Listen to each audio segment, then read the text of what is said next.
vous regardez RTL. On n'est pas forcément d'accord.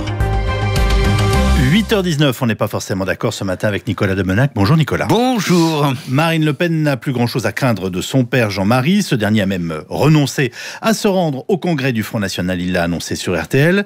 Mais selon vous, la présidente du Front National a tout à redouter de sa nièce Marion. Oui, vous avez vu l'impact incredible qu'a eu en France le discours que Marion Maréchal Le Pen a tenu en fin de semaine devant les conservateurs américains 24 heures avant Donald Trump.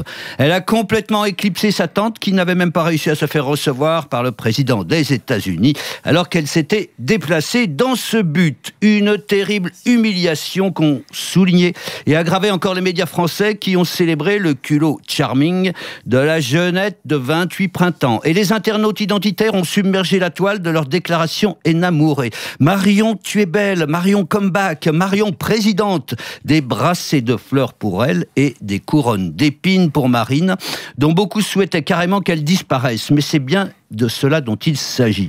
Après le parricide chez Le Pen, le meurtre symbolique du père par la fille, voici le taticide. Le taticide, c'est l'exécution politique de la tantine de 49 automnes par la nièce, cette droitière au sourire de Joconde. Mais la nièce a démenti tout retour en politique. C'est le meurtre parfait. Vous savez que l'assassinat politique est un art tout d'exécution. Or, l'artiste Marion Maréchal Le Pen ne peut pas être accusée de quelque crime que ce soit, puisque cet ex-député du Vaucluse a quitté la scène. Elle fait de la métapolitique, comme elle dit habilement. Ce qui la place en position idéale pour dénoncer le système politicien auquel appartient sa tante, alors qu'elle a eu le courage, elle Marion, de prendre ses distances avec ce vieux monde partisan frelaté qu'elle appelle à revitaliser spirituellement. Une revitalisation que ne saurait entreprendre sa tante, qui est tombée dans la politique toute petite et qui, aujourd'hui décrédibilisée, va se contenter de changer le nom de la boutique, alors qu'elle, Marion Maréchal Le Pen, lance, juste avant le congrès frontiste, une école de formation pour les futurs chefs de la droite conservatrice.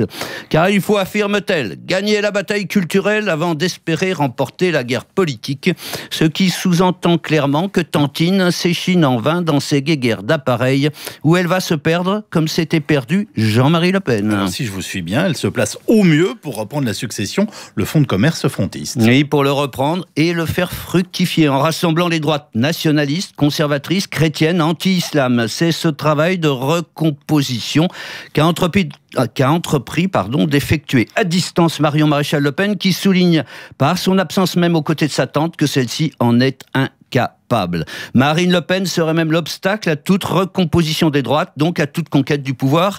Et les proches de Marion relèvent avec gourmandise que leur championne a rattrapé la présidente du FN et l'a même dépassée dans les côtes d'avenir. Donc, effectivement, surtout pas de retour trivial en politique. Elle va rester ailleurs, dans la métapolitique, nous faire parvenir des cartes postales d'avenir, des images promesses, des mots fleuris, et en anglais, je vous prie, comme son « Make Friends Great Again ». Elle a déposé le slogan telle une épitaphe sur le tombeau politique de sa tante, qui ne parle pas british, mais pourra se dire en français qu'elle a été tuée par elle-même, par ses propres fautes, mais aussi parce que le premier vrai prénom de Marine, je vous le rappelle, c'est Marion. Le taticide, mode d'emploi au Front National. C'était signé Nicolas Demenac. Demain, nous aurons rendez-vous avec Guillaume Roquette.